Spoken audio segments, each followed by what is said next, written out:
merci d'être là. Je crois qu'on a à peu près une demi-heure là à passer ensemble. L'objectif aujourd'hui, c'est, on va dire en 3 temps, d'abord de vous présenter, je sais pas ce qu'on va dire, les fondements intellectuels sur lesquels s'appuie l'atelier de projet qu'on vous propose. Je vais m'occuper de ça. C'est peut-être pas une partie très ludique pour vous, mais en même temps, je pense que c'est important que vous compreniez, au fond, à qui vous avez affaire, qu'est-ce qu'on pense, pour le dire avec une formule un peu deleuzienne, d'où on regarde le monde, quoi. Vous voyez, c'est-à-dire comment on a envie d'échanger avec vous. À partir de quelle base, hein. Donc, je vais essayer de vous le faire pas trop compliqué, mais voilà, il y a un peu de fond. Hein. S'il y a des choses je sais pas, qui vous interpellent, qui vous interrogent, n'hésitez pas à vous revenir vers nous, on essaiera de les expliciter. Hein. Ensuite, un deuxième volet qu'Aline développera, qui est plutôt sur, peut-être plus facile à appréhender pour vous, d'illustrer comment on a envie de pratiquer l'atelier avec vous, comment on a envie de partager, comment on a envie d'échanger. Et on va le faire à travers des exemples d'ateliers de projet précédents. Ça vous permettra de visualiser au fond quels sont nos attendus, comment on opère la question de la représentation, on verra tout à l'heure la question de la narration. Et puis un troisième volet un peu plus court où on vous dira quel est le thème plus spécifique qu'on aimerait développer lors des semestres 7 et 9, donc lors des semestres à venir. Ok? C'est clair pour tout le monde?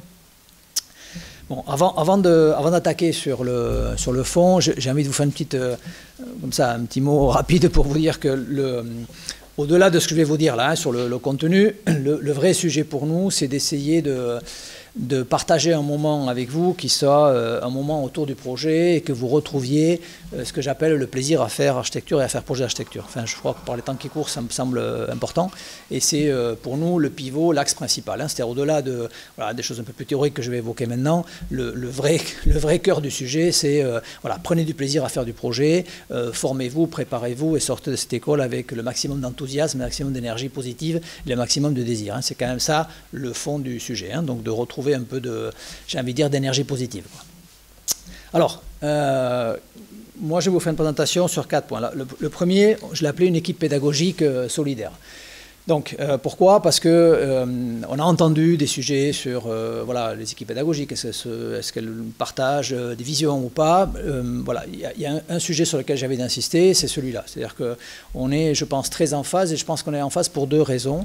D'abord parce que sur les fondamentaux que je vais évoquer, on a largement eu le temps de les mettre à l'épreuve, de les partager. Donc vous aurez des enseignants, en l'occurrence nous deux, Aline Rodriguez et moi-même Xavier Leibar, qui sont des enseignants qui vont converger sur leur point de vue et qui en plus ont peut-être une singularité, on n'est pas les seuls, hein, mais on fait partie des gens qui conjuguent la pédagogie avec la pratique professionnelle. Et on fait de ça une singularité affirmée, si je puis dire. Vous voyez, on n'a pas honte d'enseigner, on n'a pas honte de pratiquer. On fait les deux, et c'est à la lumière de cette conjugaison que se structure aussi notre pédagogie et que se structure notre rapport avec vous.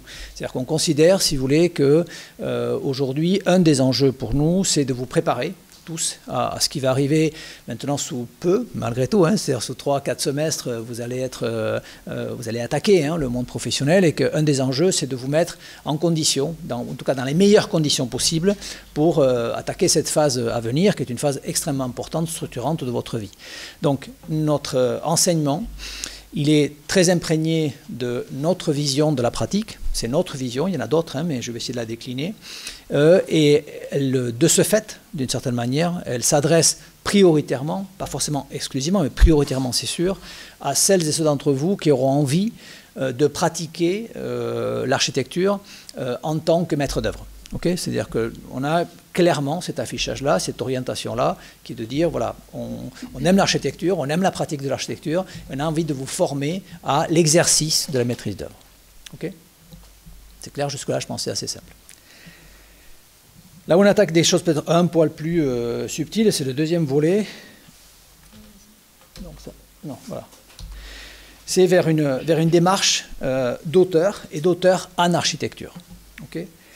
Alors, je vous l'ai dit tout à l'heure en introduction, notre volonté, c'est de mettre le projet, de le placer au cœur de la pédagogie. Qu'est-ce qu'on entend par là? vous allez probablement voir d'autres présentations. En tout cas, vous êtes face à une position de choix, au fond, hein, de choix d'atelier de projet. Et il y a des postures dans cet établissement qui sont parfaitement respectables, qui on va dire, qui vont chercher aux franges de la discipline, hein, qui étirent la discipline jusqu'à la limite, et qui considèrent le rôle de l'architecte plutôt comme un rôle d'intermédiaire, de passeur, de metteur en relation, vous voyez, c'est-à-dire quelqu'un qui serait à l'interface entre plusieurs disciplines ou plusieurs actions. Notre posture, elle est assez éloignée de ça. C'est-à-dire que nous, on pense qu'il faut, au contraire, procéder à un recentrage, si vous voulez, disciplinaire, et mettre l'action de projet au cœur du dispositif. Vraiment au cœur du dispositif. C'est-à-dire le projet n'est pas un élément, on va dire, complémentaire. Vous voyez, un des éléments qui nous singularise, c'est l'élément qui nous singularise. Et notre ligne pédagogique, si vous voulez, ce qui en découle, c'est que on va vous inciter à ce qu'on appelle, nous, la manipulation spatiale, c'est-à-dire la fabrication de l'espace architectural, en considérant le projet à la fois comme un outil, on va dire, d'investigation et d'exploration, autant que de compréhension et de résolution. Qu'est-ce que je veux dire par là ? Globalement, je vous disais, il y a une posture qui consiste à dire on va aux franges de la discipline et le projet est une espèce de médiation. Vous voyez, c'est-à-dire le projet, c'est la conséquence de plusieurs avis. C'est-à-dire vous êtes là pour trouver une sorte de chemin médian, hein, où on met en espace une pensée, qui est une pensée fabriquée collectivement. Et puis à l'autre bout de la chaîne, à l'opposé, il y a des gens qui considèrent qu'il y a toute une série de décisions qui sont prises avant le projet, qui peuvent être des décisions politiques, financières, peu importe, et que le projet arrive en bout de cette chaîne pour, clac, figer spatialement une pensée qui précède au projet. Nous, on est entre ces deux positions. On considère que par le projet, et ça c'est très important que vous le compreniez, par le projet, on interroge aussi le monde. Okay, c'est-à-dire par le projet est un levier d'action sur le monde, le projet est un levier d'investigation et d'exploration. Ce n'est pas quelque chose qui vient à la fin, lorsque tout est décidé. Ce n'est pas non plus juste le fruit d'un échange entre différentes positions, c'est une action spécifique. Cette action spécifique, elle va vous mettre dans une posture particulière qui est celle de devenir, à nos yeux, un auteur en architecture. Okay ? C'est évidemment un chemin ambitieux, donc c'est aussi un chemin exigeant, mais c'est à notre avis le chemin le plus pertinent pour aller ensuite pratiquer l'exercice de la maîtrise d'œuvre avec un certain niveau d'ambition. Okay ? Ce travail de fabrication progressive d'auteur en architecture, c'est-à-dire ça renvoie à l'édification de soi, à la construction individuelle de chacun d'entre vous, c'est-à-dire qu'on va essayer de vous aider à vous construire en tant qu'auteur en architecture, mais pas dans une logique, on va dire, de sublimation d'une série d'égos, même si il faut soigner son ego. Mais malgré tout, l'idée, c'est pas, vous voyez, de dire on fait des individualités extraordinaires. Le but, c'est de vous construire individuellement pour vous mettre au service, notamment au service de l'autre. Okay ? Donc on a une conscience très d'organisation, de rôle social de l'architecture, mais ce rôle social, on considère que notre raison d'être, si vous voulez, elle n'existe qu'à travers le projet, entendu comme un travail d'auteur. Ok ? Ça va à peu près ?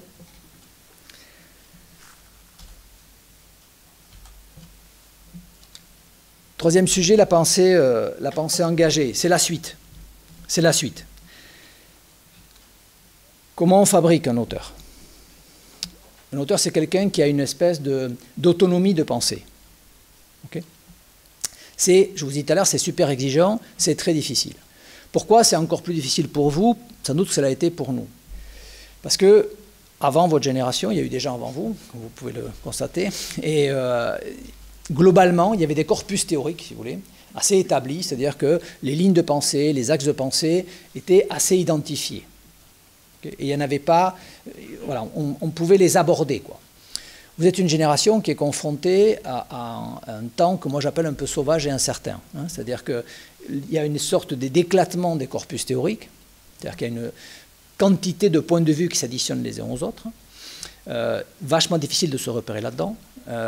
Vous êtes en même temps à un moment où la profession elle-même, l'exercice de la profession est en plein mouvement. Hein. Il y a on va dire ce qu'on appelle de nouvelles pratiques, voire de nouveaux territoires de projet. C'est-à-dire que simultanément, il y a profusion de pensées ou éclatement des pensées structurées, et en même temps une évolution professionnelle dont on ne cerne pas encore très très bien tous les contours, quoi. Donc face à ça, c'est très difficile de trouver une ligne, un axe, oui, une posture. C'est pourtant ce qu'on a envie d'essayer de faire avec vous, hein, c'est-à-dire de vous aider à construire ce point de vue, à identifier, à regarder le monde. Okay. Ça, globalement, pour le dire d'une formule simple, c'est vous aider à avoir un point de vue. Okay. C'est, à nos yeux, un élément extraordinairement important. Moi, j'ai tendance à dire, si vous voulez, que le cycle licence, vous êtes tous issus de la licence, là, je crois. Hein, ouais. Le cycle licence, si vous voulez, c'est un cycle dans lequel vous êtes un peu ballotté, quoi. Hein,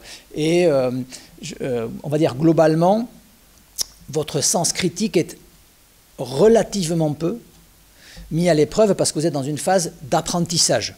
Okay, c'est-à-dire que, finalement, on vous met dans des position de projet où voilà, vous faites avec peut-être un recul critique qui est difficile à avoir parce que vous êtes en train d'apprendre, vous avez tout à apprendre. Donc c'est un cycle, on va dire, plutôt d'action, si je puis dire. Okay, et nécessaire, hein, absolument nécessaire, c'est le pivot, c'est le socle. Hein. Master, qui est un terme anglais, si on le traduit en français, ça veut dire maîtrise.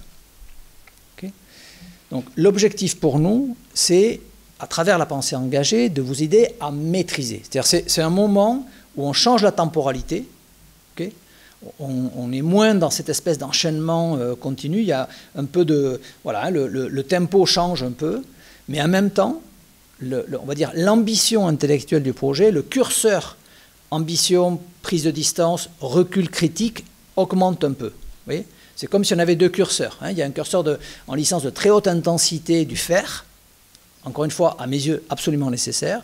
On bascule en master, donc on commence à maîtriser, à avoir un recul critique. Ce recul critique, c'est regarder ce qu'on fait, l'analyser, l'étudier et prendre position. C'est-à-dire que peut-être l'élément nouveau, c'est de vous dire, l'architecture, ce n'est pas neutre. L'architecture, c'est toujours une pensée engagée. Je fais projet à partir d'une vision du monde. Okay ? On ne fait pas projet à partir de rien. Ce n'est pas juste, vous voyez, un assemblage de fonctions ou de pièces, quoi, l'architecture. C'est beaucoup plus puissant que ça. C'est beaucoup, beaucoup plus puissant que ça. Et c'est notamment une vision du monde. Donc, ça, c'est quelque chose qu'on a envie d'essayer de vous enseigner, ou en tout cas de partager avec vous, de vous aider à construire ça. Et c'est évidemment corrélé avec le point précédent qui était aller vers une démarche d'auteur. Hein, comment je me fabrique un point de vue sur le monde.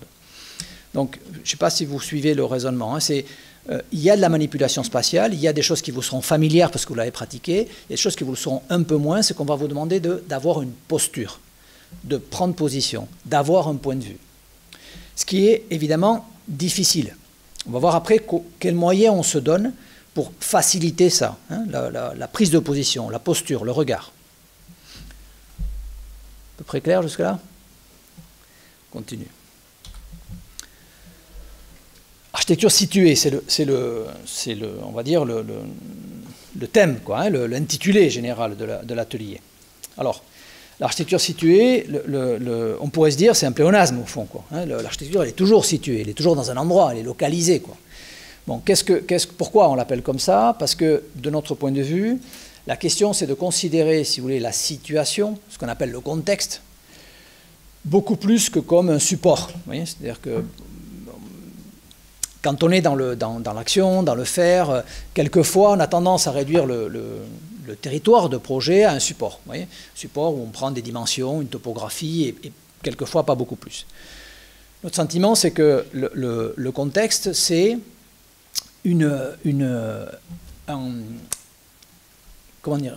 un support qui est à la fois un lieu, un territoire, une topographie, mais aussi une culture. Okay, et c'est par l'exploration, on va dire approfondie, de ce territoire de projet qui est à la fois une culture, une pensée, mais aussi ce qu'on appelle une géopoétique, c'est-à-dire des choses qui s'attrapent et qui ne relèvent pas que du raisonnement, hein, qui vont relever de votre sensibilité, de votre capacité à, on va dire, sentir un territoire. C'est à partir de ça que va naître le projet. C'est-à-dire que la relation à ce qu'on appelle le déjà là, à l'existant, cette capacité à tisser du lien, cette capacité à faire en sorte que le projet trouve une forme de justesse d'expression, voyez, c'est extraordinairement important pour nous. C'est un pivot de notre raisonnement. Okay, le projet n'est pas ex nihilo. Le projet il n'est pas décorrélé du territoire. Le projet il est dans une recherche de lien permanent, de contact subtil, de frottement avec le territoire. Okay, ça c'est une ligne de pensée extrêmement forte. Et la situation, elle s'applique aussi à ce qu'on appelle communément la programmation. Okay, c'est-à-dire qu'il y a une tendance, on va dire, à considérer souvent la programmation comme une sorte de fait objectif, voyez, en disant, bon, le programme c'est quoi? C'est une fonction et des mètres carrés. Et c'est vrai que ça peut être ça, un programme. C'est vrai que ça peut être ça. Mais ça peut être autre chose. Et nous, on a envie de fabriquer autre chose avec vous. Cette autre chose, c'est de dire, et là je regroupe les deux points précédents, c'est-à-dire la question territorialisée du lieu, qu'est-ce que c'est que le contexte, au fond, de projet avec la pensée critique. On a envie de vous amener vers des espaces de réflexion, des thèmes, qui sont des thèmes qui vous engagent en tant que citoyen, des thèmes de société. Donc le sujet, c'est pas de dire, je sais pas, on fait une école, ou on fait une piscine, ou on fait peu importe quoi, un bowling, je sais pas ce que vous voulez. C'est pas ça notre sujet. Notre sujet, c'est quels sont les sujets de société qui sont aujourd'hui cruciaux, okay, c'est-à-dire qui nous font vibrer tous, qu'on sent comme prégnants, vis-à-vis desquels on doit, nous, architectes, se positionner, ou en tout cas, où l'architecture peut avoir quelque chose à apporter. Okay, donc c'est comme ça qu'on va attraper les sujets. Ce n'est pas par la programmation, ce n'est pas par la surface, c'est par le contenu et par ce qu'on va appeler l'impact sociétal des sujets. Okay, donc on va essayer de vous mettre, je serai plus explicite tout à l'heure, hein, mais je vous dirai plus précisément sur quoi on a envie de travailler, mais je veux que vous compreniez voilà, où on veut vous amener, quoi, hein, c'est quoi notre mode de fonctionnement, hein. Et ça c'est très important parce que je pense que c'est une vraie ligne de démarcation. Je ne conteste pas du tout l'opportunité de faire du programme classique et de répondre, on va dire, entre guillemets, traditionnellement à une programmation. Hein. Mais donc ça existe et ça a toute sa place. Mais ce n'est pas notre point de vue. Ce n'est pas là-dessus qu'on se situe. Hein. On va aller regarder sur, voilà, quels sont les sujets. Voilà, c'est quoi le monde aujourd'hui? Qu'est-ce qui nous préoccupe? Qu'est-ce qui vous préoccupe? Et à partir de là, comment, en architecte, on peut intervenir là-dessus? C'est à peu près, toujours? Dites-moi, hein, si vous ne comprenez rien, il faut me le dire. Hein. C'est pas parler 20 minutes si vous pigez rien. Hein. C'est bon? Dernier sujet pour moi. Je l'ai appelé le projet d'architecture comme narration. C'est encore un curseur d'exigence. Okay, on décale un peu les lignes, quoi. Ça, si je le résume, c'est la question du rendu. Mais ça va un peu au-delà. Tout ce que je viens de vous raconter, ça conduit, ça vous amène vers adopter une attitude, prendre position.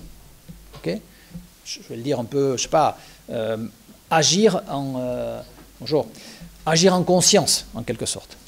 Okay, c'est agir en conscience, c'est à nos yeux essentiel pour un architecte. Hein, c'est vous donner une structuration, en quelque sorte. En tout cas, vous aider à trouver, à trouver votre propre structuration. Si on réduit ce moment très important, qui est le moment, on va dire, où vous restituez votre travail, si on le formate, si on le contraint, hein, si on dit ça se passe sous tel format, calibré de telle manière et avec tel type d'éléments graphiques, c'est extrêmement difficile que de faire naître, de faire surgir, si vous voulez, des postures, des points de vue, précisément ce que j'ai dit tout à l'heure, un travail d'auteur.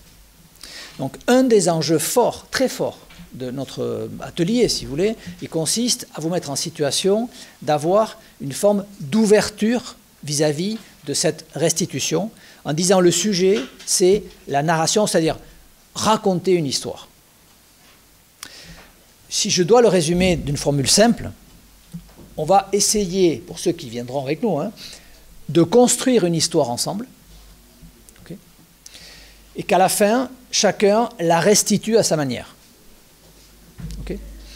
On va aborder des sujets de société, qui sont des sujets un peu complexes, qui vont demander de fabriquer une part de savoir collectif, c'est-à-dire l'apport de chacun nourrira l'autre.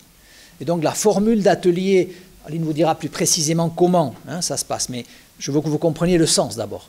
La formule d'atelier où chacun présente à tous le fruit de son travail fait que se met en place une dynamique collective à partir de travaux individuels. On fabrique une connaissance commune qu'on va explorer, parce que les sujets qu'on va aborder, ce n'est pas des sujets sur lesquels il y a déjà des réponses toutes faites. Vous voyez, on va inventer en quelque sorte ces réponses, on va les fabriquer ensemble, et à la fin, on va vous demander à chacun d'avoir une restitution qui soit le récit de ce passage à travers un semestre de projet. Okay. Donc c'est très différent, je pense, de ce que vous avez pratiqué jusqu'ici. Et encore une fois, je pense que ce que vous avez jusqu'ici est absolument nécessaire. C'est juste qu'on change de cycle. Et ce changement de cycle, c'est un passage, une étape, une transition vers quelque chose qui regarde un peu les choses différemment. Et c'est normal, quoi. Sinon, ça ne servirait à rien de structurer, on va dire, votre cursus étudiant en segments, en licence et master. Donc master, maîtrise, ça parle de ça. Et cette narration devient un moment d'abord de plaisir. Pour celles et ceux qui seront là, si vous voulez voir plus concrètement ce dont on parle, je vous invite à venir mardi prochain. On fait le rendu du S8. Okay, alors, ce n'est pas le S7, mais ça ne fait rien. Ça vous donnera assez rapidement une orientation de ce qu'on fait. Comme ça, au-delà de ce qu'on peut vous dire aujourd'hui, qui peut-être vous paraître un peu abstrait, ça se passe au BER en salle 7, je crois, c'est ça? Oui, 7-8. Passez si vous avez envie, quand vous voulez. Je veux dire, voilà, vous pouvez arriver. Ça vous parlera peut-être mieux que tout ce qu'on peut vous dire aujourd'hui de voilà, qu'est-ce qu'on fait, comment on le fait, quel est le niveau d'exigence. Voilà pour moi. Est-ce que c'est à peu près clair? Est-ce que vous avez déjà des questions jusque-là, avant qu'Aline prenne la parole ou pas? Non? On continue? Allez.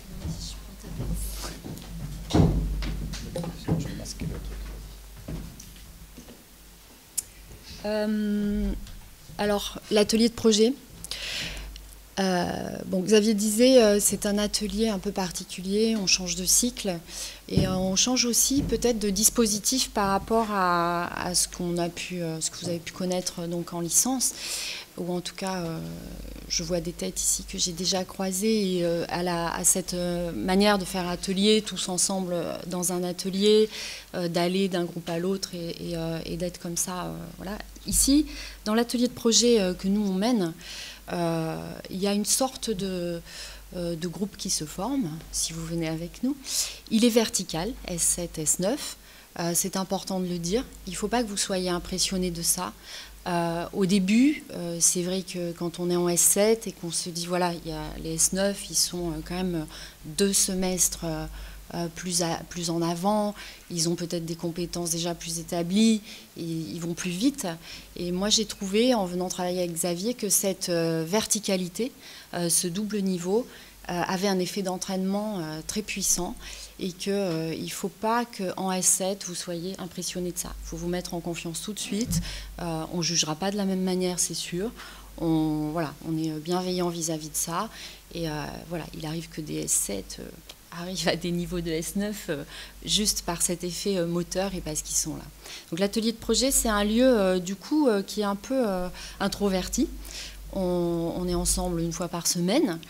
Il se passe, donc c'est un rendez-vous comme ça, hebdomadaire, et il y a 1 ou 2 séances où effectivement, nous, on vous parle, on vous amène ce thème un peu sur la table à partager, et ce thème, ce sujet qui va devenir programme, on va l'écrire ensemble. En fait, on ne va pas vous donner des données très précises, mais on va l'écrire ensemble. Mais très vite, ça va être à partir de vos propositions, et très vite, il faut amener des choses. C'est à vous d'amener une contribution à cet atelier par votre travail.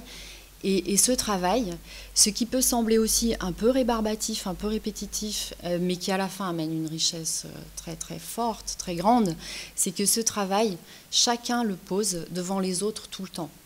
On fait pas, on se divise pas le groupe en deux, on fait pas un tête-à-tête comme ça au coin d'une table. Chacun doit prendre la parole devant les autres et montrer l'avancement de son projet. Et ça, il ne faut pas non plus le prendre comme un rendu permanent.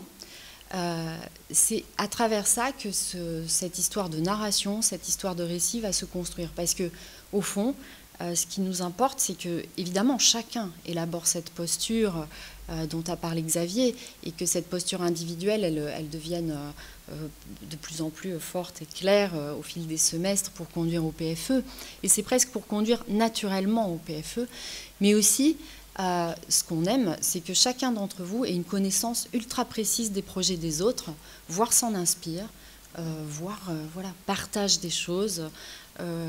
Il n'est pas interdit de copier, de partager, parce qu'en faisant ça, enfin, l'architecture, c'est un art de l'emprunt. En architecture, on emprunte au lieu, mais c'est pour mieux restituer. Et donc, voilà, la dynamique, elle est comme ça dans l'atelier de projet. L'atelier de projet, c'est le lieu où on fait des projets. Moi, j'avais envie de vous montrer, on s'est dit qu'il fallait qu'on vous montre des choses. Bon, on en a amené beaucoup, elles vont passer très vite. Non, je vais le faire comme ça. C'est simplement pour que vous ayez un aperçu.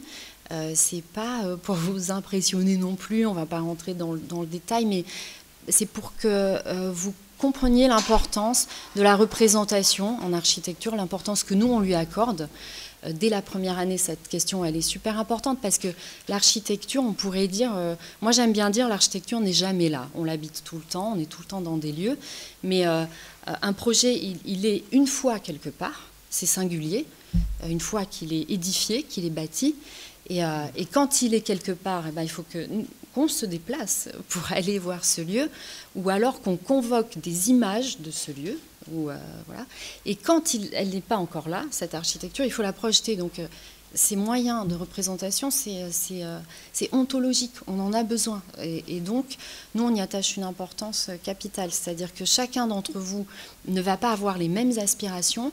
Et dans cet atelier, il faut se permettre de les explorer. Si vous aimez faire des maquettes, allez-y, faites-en. Si vous aimez dessiner, allez-y. On va essayer de tout mêler et d'exiger beaucoup, mais en travaillant aussi sur les singularités de chacun, pour que chacun aille plus loin. Voilà, là par exemple, c'était en février 2018, donc cet atelier vertical S7, S9, où on a travaillé sur un espace public à Bordeaux, du pont de Pierre au pont Chaban. Et cet espace public, il avait quand même vocation à être habité, donc petit à petit on y a insufflé des programmes voilà, de bains, de comment on pouvait prendre le bateau à certains endroits, certains embarcadères, mais c'est finalement les étudiants qui ont construit ce récit et ce programme avec nous. Donc je passe assez vite, hein. C'est pour vous montrer aussi la diversité des moyens de représentation et la diversité des projets. Margot, elle a travaillé sur des dispositifs tout le long de la Garonne. Bon, là, il y en a 2. C'était plutôt un projet complètement morcelé sur 4 km. Voilà. Lucas, c'était plutôt une sorte de perpendiculaire au pont de Pierre qui accueillait des bains, une piscine, une manière de descendre et de venir directement se baigner dans l'eau de la Garonne. Voilà. Paul, ça c'est un travail en axonométrie qui a été assez poussé et qui était un autre moyen de représentation qui est venu. Je les passe vite, hein. Il y a aussi la question, on questionne beaucoup l'édifice par rapport au dispositif. Qu'est-ce qu'un dispositif spatial? Ici, c'est vraiment, Lorraine, elle a travaillé sur une structure, carrément, une structure habitée, contenante, proche d'une infrastructure, qui est plus tout à fait un édifice. Et ça, on aime bien aussi sur cette thématique d'une architecture qui est une structure, qui est poreuse et qui, de toute façon, la question, c'est celle de l'intimité avec le lieu. Comment on tisse, à travers le projet, une intimité avec le lieu. Donc j'en passe d'autres. Et vous voyez que les moyens de représentation, ils sont personnels. Certains appuient plus à un endroit qu'à d'autres. On essaie de creuser ou de faire que chaque étudiant creuse un sillon un peu particulier.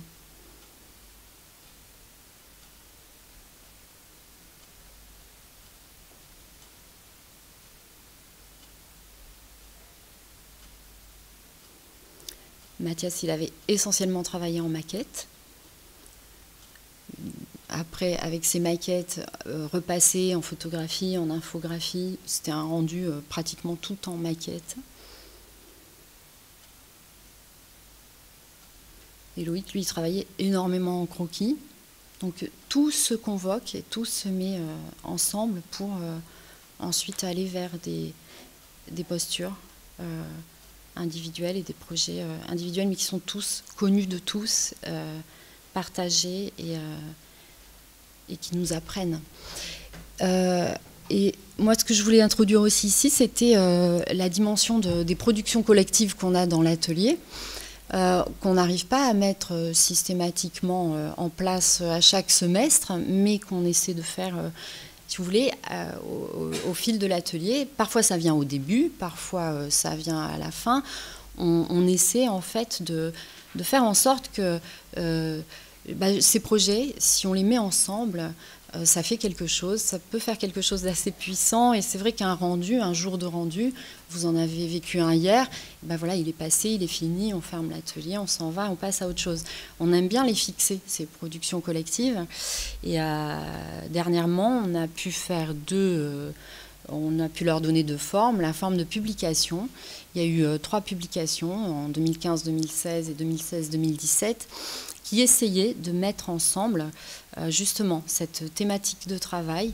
Un nouvel Élysée, c'était vraiment la réflexion sur un nouveau lieu de pouvoir. Donc on a beaucoup parlé de démocratie, de citoyenneté, et comment pouvait s'incarner un autre lieu de pouvoir moins centralisé qu'aujourd'hui. Permaculture, ça parle bien sûr de l'alimentation, de la production agricole. Et là, on avait demandé aux étudiants d'aller choisir des sites, de travailler en ruralité, de s'accrocher à un village et de développer cette thématique qu'on a nourrie ensemble. Une banque de monnaie locale, c'était une réflexion sur une monnaie locale, alternative, et comment on pouvait s'inscrire aussi en alternative d'une financiarisation du monde, et comment on pouvait à chaque fois, bien sûr, répondre ou apporter des éléments par l'architecture et par la question de l'espace. Par exemple, celui-là, voilà, si je l'ouvre, il y a un sommaire, bien sûr, il y a des photos, des maquettes, il y a des textes, un texte que nous on produit, qui condense un peu la demande qu'on fait, la question qu'on pose aux étudiants. Il y a des textes, un texte produit par les étudiants collectivement qui essaie de reprendre ce qui s'est passé dans cet atelier. Et après, chaque étudiant produit son propre texte et met en page les extraits de son rendu. Voilà, bon, je le passe très vite aussi, c'est quelques pages ce qu'on appelle un livre en fait. On a fait des livres. Et puis, pour finir, parce que je crois qu'il faut finir, il y a l'autre manière de faire production collective, c'est des expositions. Dernièrement, on a pu en faire 2. Ici, c'était la ferme urbaine à Bouliac en juin 2017, qui a été exposée à Agora 2017, que vous avez peut-être eu l'occasion de voir. Et là encore, des représentations de nature graphique très différentes. Voilà, je passe juste...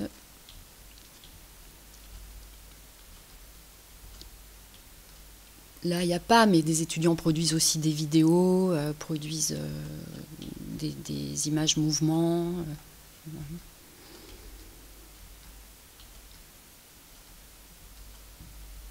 Et Agora, c'était donc la préparation d'un rendu en atelier. Nous, on tient beaucoup à ce que ce ne soit pas justement une simple projection, qu'il y ait des objets. Qu'à travers le rendu, vous produisiez des objets physiques, comme des maquettes, comme des planches, comme des extraits qui sont à vous, propres à chacun. Et moi, j'aime beaucoup ce moment où, le jour du rendu, sur la table, il y a plein d'objets Et là, c'était le jour du rendu. Et c'est ces mêmes objets qui ensuite sont allés au hangar 14 pour faire partie de cette exposition sur laquelle on avait eu des très beaux retours. Voilà, pour les productions collectives. Je m'arrête parce que il faut quand même avoir 10 minutes pour...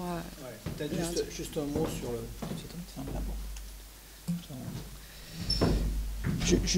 Juste un mot avant d'échanger, peut-être vous donner quelques précisions programmatiques sur l'équipe enseignante. Tout à l'heure, je vous ai dit le cœur du dispositif, c'est donc Aline et moi-même.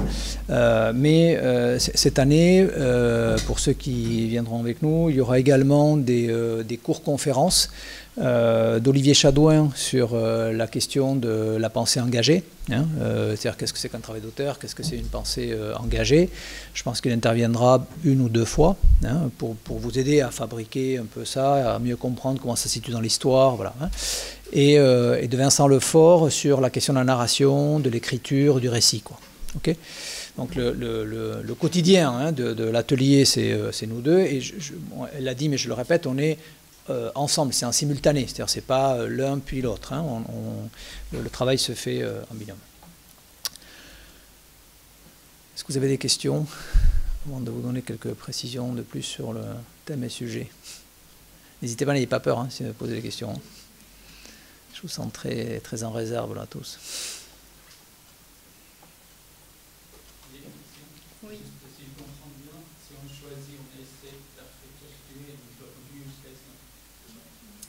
On peut. Alors il y a deux choses. Oui, on peut, mais pas, ici comme ailleurs. C'est-à-dire que vous pouvez poursuivre S7, S8, S9 si vous voulez. Il n'y a aucune obligation. Mais il y a une particularité, c'est que l'atelier de projet, il prend 2 semestres en même temps. C'est-à-dire les S7 et les S9 sont ensemble. Dans le même groupe. Et ont le même sujet. Okay. Par contre, évidemment, les niveaux d'évaluation ne sont pas les mêmes. Le niveau d'exigence pour les S7 n'est pas le même que pour les S9. Okay. Mais ça se passe ensemble. Et suivant les années, c'est absolument variable. Des fois, il y a beaucoup de S7, peu de S9. Des fois, beaucoup de S9, peu de S7. Voilà, c'est une alchimie que je n'ai pas encore très bien réussi à comprendre. Ça dépend de votre départ en Erasmus, je pense, à quel moment vous partez. Mais l'idée, c'est que c'est un atelier partagé, on va dire, entre S7 et S9. Sachant que ensuite, on fait également tous les deux un atelier de S8. Mais voilà, par ailleurs, si je puis dire. Mais donc, on n'est pas obligé, bien sûr. Il y a des gens qui partent en mobilité, qui viennent en S9, mais on peut faire les 3, bien sûr. Est-ce que vous avez d'autres questions? Bon, je peux vous donner une orientation de sur quoi on a envie de travailler, étant entendu que j'insiste, mais plus que le sujet qui est encore un peu en élaboration, on va dire, entre nous, le vrai sujet, si vous voulez, c'est une question de fond, quoi. C'est-à-dire comment on aborde la question de l'architecture, qu'est-ce qu'on va faire avec vous, enfin tout ce qu'on vient de vous dire là, et un certain niveau d'exigence qui est reflété à travers ce qu'on vient de vous montrer, quoi. Je m'empresse de dire que tout ce que vous avez vu là, ça ne se fait pas en 2 jours, quoi. C'est le fruit d'un semestre. Donc, je pense qu'il ne faut pas d'intimidation, mais en même temps, il faut une conscience que on va vers ça, quoi. C'est-à-dire qu'on a envie d'y aller avec de l'énergie, avec l'envie de faire. Enfin, voilà, il y a de l'ambition, quoi. Ça, c'est clair. Donc, sur quoi on aimerait travailler cette année, étant entendu que c'est encore un peu en mouvement. Donc, je ne vais pas être une précision absolue, mais ça va vous donner une orientation et on est assez prêt à partager ça pour le coup avec vous, c'est-à-dire à trouver un thème, si vous voulez, qui vous concerne. C'est-à-dire, nous, on trouve essentiel que vous soyez concernés, mais concernés en tant que citoyen et en tant que citoyen architecte sur le sujet qu'on va traiter. Donc on va vous dire ce qui nous paraît, nous, être aujourd'hui une question qui nous secoue, nous, mais qui, je pense, secoue votre génération. Elle conjugue deux raisonnements, 2 réflexions. La première, si vous voulez, il nous semble pertinent de rester, on va dire, sur la métropole ou aux abords de la métropole, parce que la question de l'architecture située, donc de ce lien intime, cette interconnexion, cette justesse de ton avec le territoire, c'est quand même beaucoup plus facile à mettre en œuvre lorsqu'on peut physiquement se rendre sur le territoire. Donc si on travaillait très à distance de Bordeaux, c'est pas impossible, mais c'est quand même sensiblement plus difficile. Donc on s'est dit, qu'est-ce qui se passe là sur le territoire métropolitain? Il nous semble qu'il se passe, il y a un phénomène, si vous voulez, que nous on identifie, qui est que ce territoire, il a beaucoup poussé, hein, il a une espèce de croissance forte, quoi, hein, là récente, sur les, on va dire, 10 dernières années. Et il s'est développé par émergence de quartiers très identifiés, plus ou moins autonomes, qui apparaissent comme des territoires hyper singuliers. D'ailleurs, ils sont nommés, et leur nom fait immédiatement référence à une espèce d'imaginaire mental, quoi. Hein, si je vous dis Ginkgo, je pense que la plupart d'entre vous, boum, situent un quartier, qu'est-ce que c'est, d'où ça parle. Si je vous dis les bassins à flot, idem, quoi. Hein, je pense que derrière ça, il y a une histoire, il y a un territoire, il y a un projet. Si je vous dis Brazza, si je vous dis tout le périmètre nord-atlantique, vous voyez, donc la ville, elle s'est restructurée, elle s'est développée, non pas par petites touches ou par itération, mais par la création comme ça de quartiers qui sont des territoires de projets extrêmement denses, extrêmement complexes et qui poussent très fort d'un coup, quoi. Avec aujourd'hui, ce moment-là qu'on est en train de vivre, on commence à avoir un peu de recul critique sur ces territoires. Vous voyez, c'est-à-dire qu'il y a eu une phase de construction. D'abord, il y a une phase de projetation, hein, où on a fait projet, on a inventé, on a fabriqué un récit collectif, enfin la ville, hein, la métropole a fabriqué un récit collectif, et puis ensuite il y a une phase d'édification, hein, où encore on ne savait pas trop, et là on commence à se dire, bon, voilà ce que ça donne, on peut l'habiter, on peut le fréquenter, on peut se comporter en usager dans ces quartiers. Et nous on pense que ça appelle, à Bordeaux comme ailleurs, hein, à une forme de sens critique. De dire, la première chose qu'on a envie de se dire, c'est que c'est hyper dur, quoi, de faire la ville sur la ville ou à côté de la ville. C'est extrêmement difficile, quoi. Donc on est à peu près certain que vous avez un regard sur ces territoires, et si vous ne les avez pas, il faut que vous les ayez. Donc, premier sujet, c'est, voilà, on observe ces fabrications de quartiers, qu'est-ce qu'on pense de ces quartiers, comment on analyse, comment on les regarde, et au fond, vous qui êtes amené à intervenir demain, comment vous le feriez, quoi. Premier niveau de réflexion.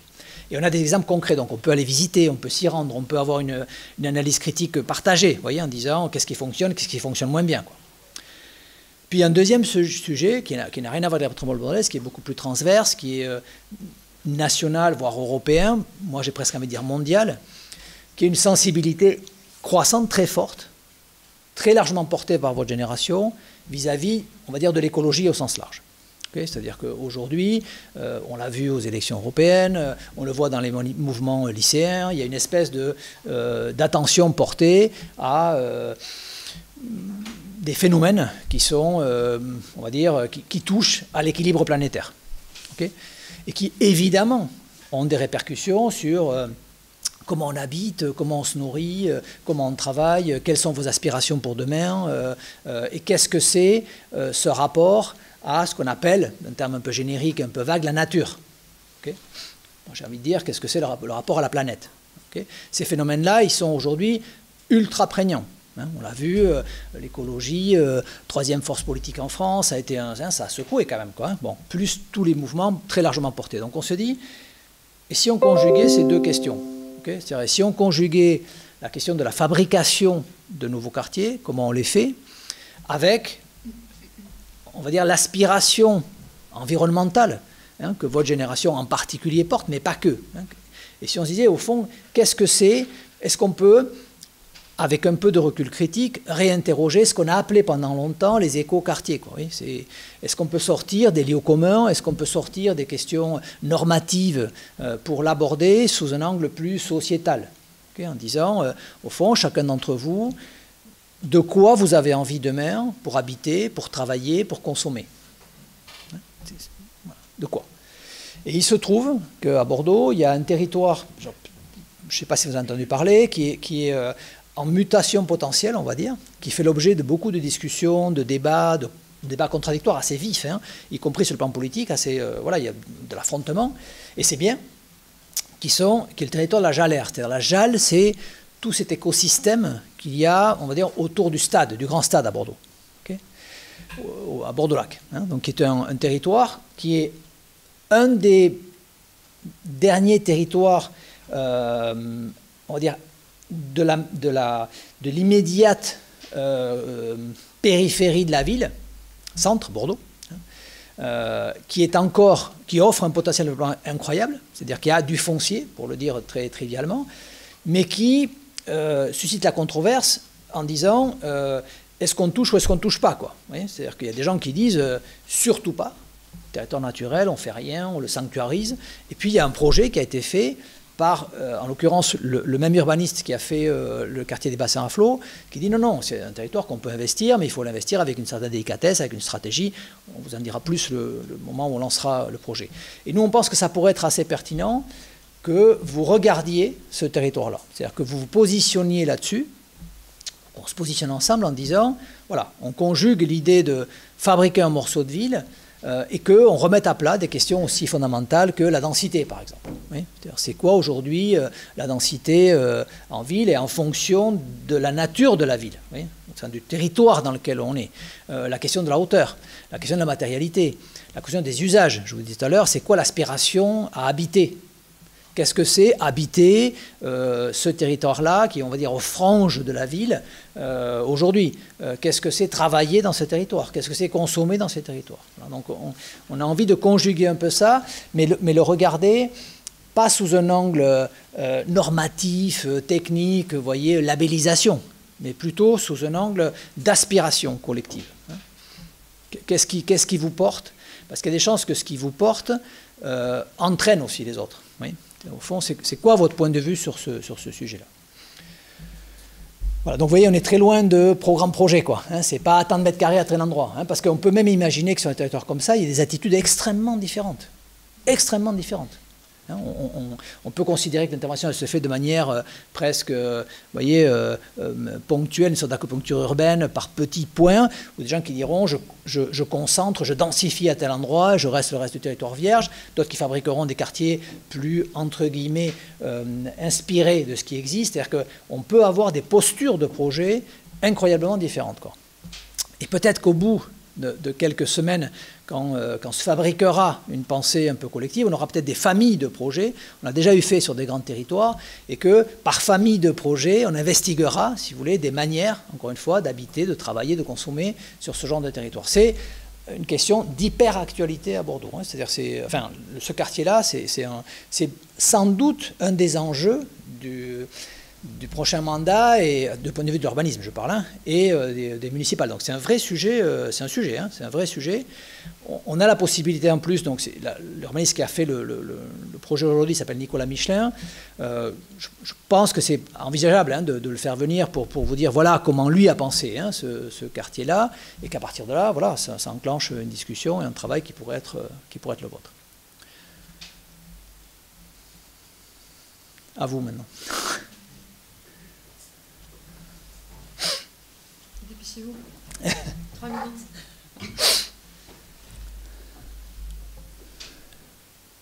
Est-ce que c'est clair d'abord pour vous? Ça vous déstabilise un peu ce qu'on vous dit là, ou c'est à peu près clair?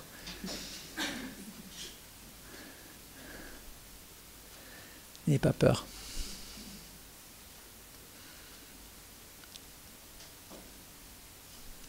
Qu'est-ce que vous en pensez? Ça change? Ouais. Je trouve ça intéressant. On ne saisit pas encore l'échelle. Est-ce que c'est à l'échelle d'un quartier entier?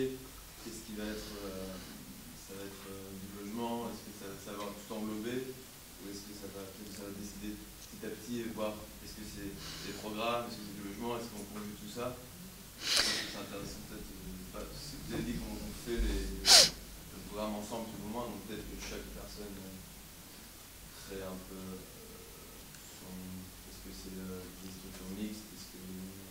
Bonne question. Alors, on vous a dit en introduction qu'on a envie de le fabriquer un peu avec vous. Hein. C'est pour ça que on dit certaines choses, pas trop, parce qu'on n'a pas envie de le fermer, ce débat-là. Quand on sera en atelier, si vous voulez, on sera probablement moins nombreux, nous, on a envie de vous écouter aussi. Vous sortez d'un cycle, qu'est-ce que vous avez fait? Qu'est-ce que vous avez le sentiment de savoir? Qu'est-ce que vous avez envie d'apprendre? Okay, cet échange-là, il est fondateur. Moi, j'ai besoin de savoir, on a besoin de savoir aussi quelles sont vos attentes. Vous voyez, là, on fait un exercice vachement dur à l'aveugle. On ne vous connaît pas, enfin, certains d'entre vous, on vous a croisé en première année, mais voilà, quoi, on ne sait pas exactement où vous en êtes, ni quelles sont vos aspirations. Donc, il y a un temps où il faut que l'échange se mette en place. C'est vrai que cette configuration n'est pas hyper facile et propice pour échanger. Moi, je ne suis pas un grand fan de l'amphi comme espace d'interrelation, mais bon, voilà, ça fait partie de l'exercice. Donc, premier élément de réponse, pour cadrer l'échelle et la programmation, il faut qu'on ait un temps d'échange. Deuxième élément de réponse, si vous voulez, on peut imaginer, on ne va pas vous faire porter un projet gigantesque jusqu'au bout tout seul. Ça, c'est sûr. Par contre, on peut imaginer, si vous voulez, un atelier, on l'a déjà eu fait, en 2 temps, c'est-à-dire un temps où on travaille sur une échelle un peu élargie, mais qui peut durer, je ne sais pas, un tiers, peut-être la moitié de l'atelier, puis ensuite, un temps où on resserre le sujet sur un morceau, et qu'on recentre davantage sur une problématique qui vous touche. C'est-à-dire, voilà, moi j'ai envie de travailler sur comment on habite aujourd'hui et quel est le rapport entre l'habitat et l'environnement naturel, par exemple. Mais quelqu'un peut dire, moi je pense que le sujet aujourd'hui c'est l'espace de travail. Ou quelqu'un peut dire, moi je pense que le sujet c'est la superposition des deux. Ou quelqu'un peut dire, moi je pense que le sujet il tourne beaucoup autour de consommation-production. C'est-à-dire, qu'est-ce que je produis? Est-ce que je peux produire là-bas? Est-ce que je peux être peut-être en relative autonomie alimentaire? Donc, on va vous aider à faire émerger ces questions. D'accord? Quelque part, on va les faire émerger ensemble. Évidemment, on a peut-être un peu plus de recul, on a plus de culture, plus d'expérience. Donc, on va les mettre sur la table, si vous voulez, ces questions-là, pour que chacun s'en empare en fonction de ce qui lui semble être la préoccupation centrale. Et donc on peut imaginer qu'il y ait un travail préalable de compréhension d'un territoire, moi j'ai envie de dire de structuration d'un territoire, si je vais un peu plus loin, de stratégie sur un territoire, comment je l'occupe, très dense, peu dense, aux franges, au centre, tramé, pas tramé, haut, camouflé, visible, invisible, vous voyez, stratégie urbaine et architecturale. Et ensuite, dans un deuxième temps, clac, j'enfonce le couteau sur un morceau qui est le morceau que j'ai envie de traiter, qui est à la fois un morceau de territoire, mais aussi une orientation programmatique. Mais il va de soi qu'on ne va pas demander à tous de faire tout. J'ai répondu à votre question, hein?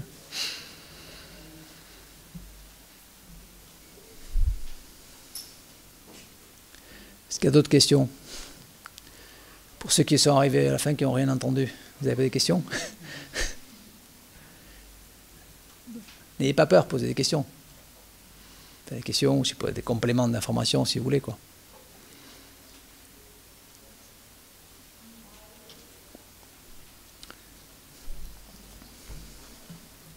Est-ce que vous vous sentez aujourd'hui, je ne sais pas, en mesure, ou est-ce que vous avez le désir de travailler sur ce genre de sujet, de travailler de cette manière-là, comme on vient de vous l'exposer?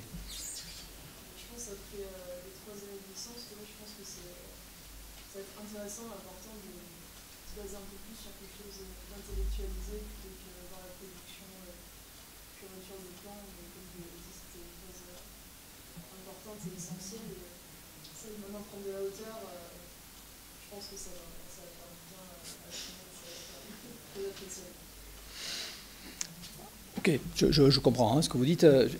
Gardez à l'esprit que on va le point commun entre licence et master, c'est que le sujet-objet, qui est l'espace, reste pivot.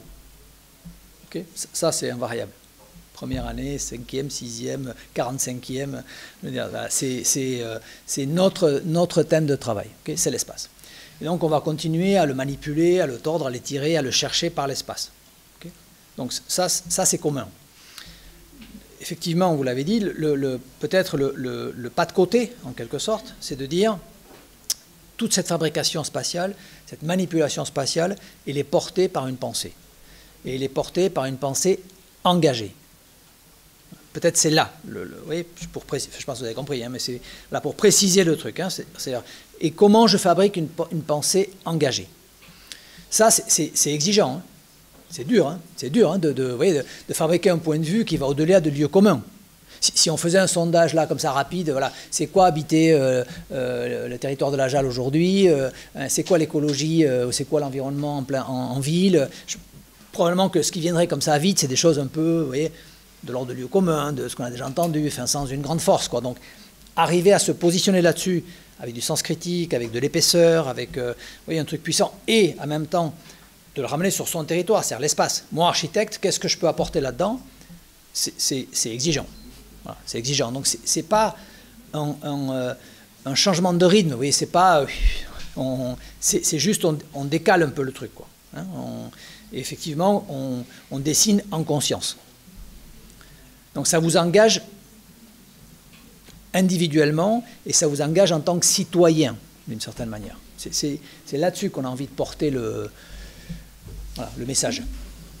Mais on a envie de le porter comme ça aussi parce que on pense que, en fait, Xavier a commencé à dire par... Vous entendez là ou pas, sans micro? Ouais, que c'est bon.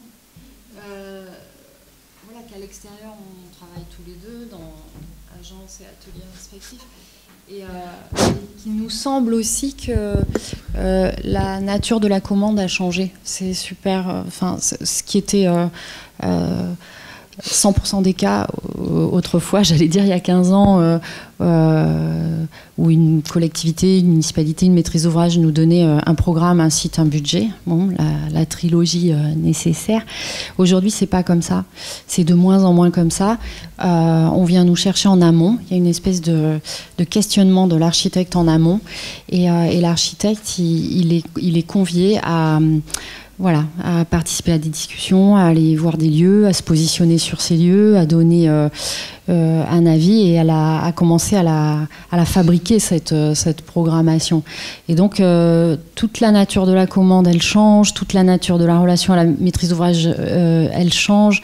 Et ce qu'on aime aussi dans l'atelier de projet, c'est qu'effectivement, hein, c'est à partir de vos propositions que l'atelier de projet se déroule, vos propositions spatiales. Mais il y a des moments comme ça où voilà, on ouvre un bout de discussion et voilà, presque dans chaque atelier, il y a bien sûr ce travail sur le projet et ce travail de discussion sur la pratique aussi. Enfin, nous, n'hésitez pas à nous questionner sur... comment on envisage les choses, les thèmes et ce qu'on a à dire depuis notre pratique. Ouais. Non, c'est très important ce que vient de dire Aline, parce que c'est une conviction profonde qu'on partage. Hein, c'est-à-dire que je vous ai dit à l'introduction que cet atelier de projet s'adressait quand même prioritairement aux gens qui avaient envie, qui avaient le désir profond de pratiquer l'exercice de la maîtrise d'œuvre, c'est-à-dire de faire architecture demain, hein, clairement. Hein. On n'est pas là dans une logique où on va former des gens peut-être à, je sais pas, la médiation culturelle ou je ne sais quoi. Hein. On est clairement dans cette ligne-là. Et c'est aussi porté par notre vision de cet exercice, de la profession. Et je partage complètement ce qu'elle vient de dire. Je vais même peut-être un poil plus loin en disant que votre génération sera probablement confrontée à la construction de sa propre commande. Vous voyez, c'est-à-dire que vous serez sans doute amené à être proactif sur des territoires, à anticiper, quoi. Vous voyez, c'est-à-dire à ne pas être dans une logique de bout de chaîne, hein, où quelqu'un a pensé le territoire avant vous et vient vous chercher pour le mettre en espace. Mais probablement que vous serez à l'origine de prise de décision, oui, et que vous révélerez des potentiels, des manières de faire, des manières d'habiter, des manières de consommer, des manières de travailler, quoi. Vous voyez, c'est-à-dire que vous allez être proactif très très probablement. La commande, elle sera beaucoup moins, je pense, on va dire verticale descendante, beaucoup plus horizontale, et vous serez probablement à l'origine de décisions de commande. Donc vous aurez à explorer les territoires, à révéler des potentiels. Et ça, c'est une inversion incroyable. C'est-à-dire que ça n'altère pas les fondamentaux de comment on met un espace. Hein, ce savoir-là, il est stabilisé, c'est une sorte de tronc commun, très très important. Par contre, ça change ce qu'on disait tout à l'heure, c'est-à-dire la position engagée, le point de vue, le rôle citoyen, la lecture du territoire, l'anticipation. Okay. Donc c'est ce mix-là qu'on a envie de vous proposer, hein, c'est-à-dire rester très stable, très fort, très dur, si je puis dire, sur voilà, les fondamentaux, hein, qui sont à nos yeux des grands invariants, mais en même temps y mettre une autre manière de les utiliser, ces fondamentaux, de les mettre au service de la société.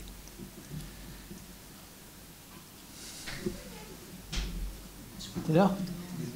Ok. Bon, ben, j'espère que c'était clair. Merci.